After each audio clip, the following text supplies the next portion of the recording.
At 4 p.m., in Muncie, a thunderstorm with hail was reported. The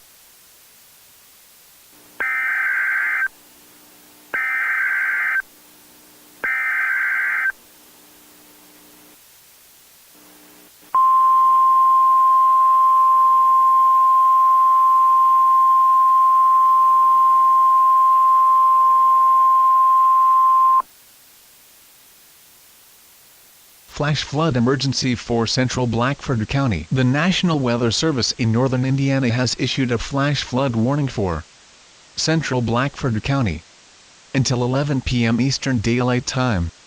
At 4:27 p.m. Eastern Daylight Time, a slow-moving thunderstorm producing heavy rainfall was located over the Warren area and moving east at 15 miles per hour. Flash flooding is likely if not already occurring. At 4:14 p.m., Hartford City Police Department reported 2 feet of standing water in front of Needler's Fresh Market in downtown Hartford City. Flooding of businesses and homes in Hartford City has been reported since 4:10 p.m. More thunderstorms will move through the area this evening, which will cause more flooding.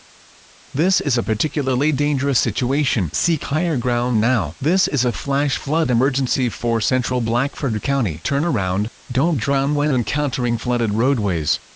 Only a few inches of swiftly moving water can drag a car away. Flooding is in progress in the Warren area. Seek higher ground now.